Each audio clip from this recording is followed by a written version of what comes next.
Hey Karu, this is a quick and dirty video about the 30th of October and what we did on that day. I'm going to run through real quick and tell you everything, and then I've got a story to tell you. First thing, sunrise in Carnarvon, up and at 'em, clean, out of the door by 8:30. Then we drove down the road, stopped at Dovey Furnace, took a snack break, followed Sarn Helen, the old Roman road that runs north-south. We stopped at a place called Trauskoid, which was a Roman fort. Looks like a field with some sheep in it. Then we went to Bremia, which is another Roman fort. Looks like a field with some sheep in it. We went to Dolichothi gold mines, which were mined by the Romans.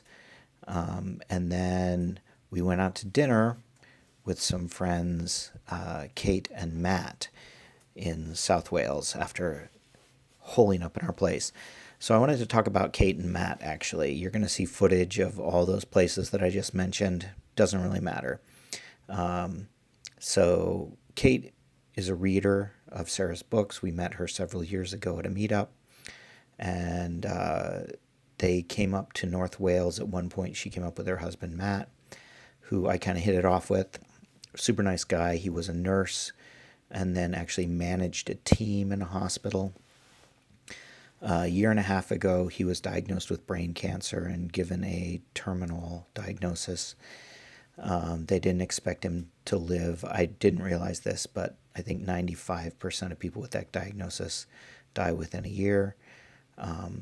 He had intensive treatment, and he's still alive and actually doing really well at the moment.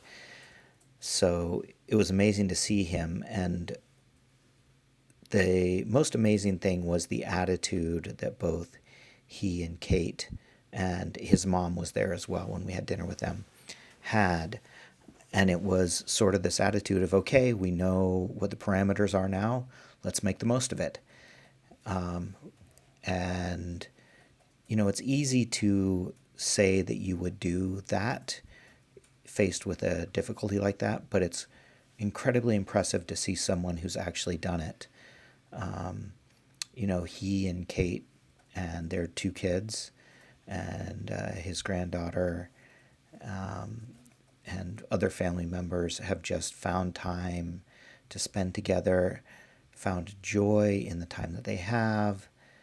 And Matt is just, it was just fun seeing him. He was vivacious, he was smiling, he was having a good time.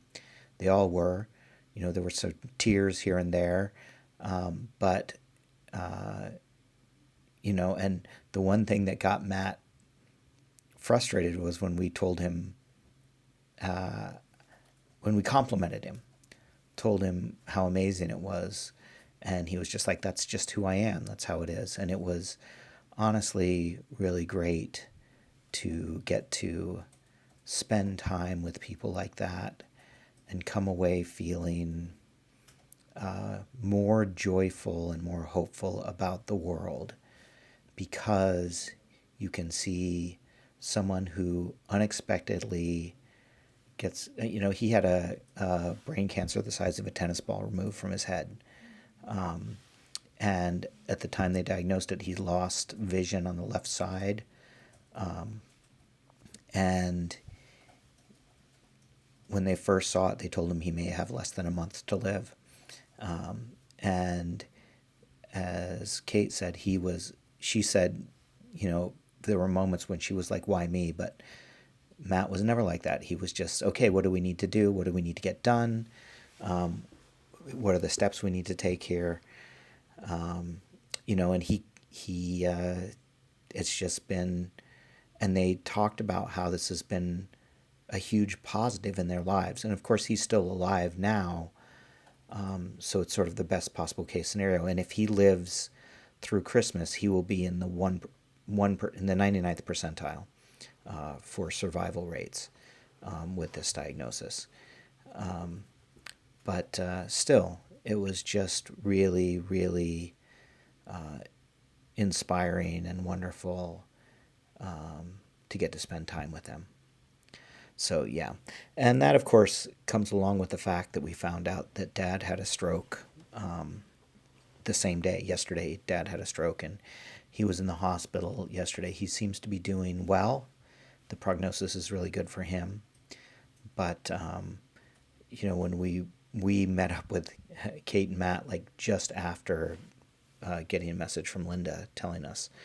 So yeah, it was an interesting day. We had a great day touring around, checked off a bunch of sites. The one downside was we went back to the hotel that we stayed in, or the inn that we stayed in, and they were having some kind of party, and they were just cranking the music until sometime after 11 o'clock, and it was absolute torture. I'm sure Matt would scoff at us, but that was how we felt.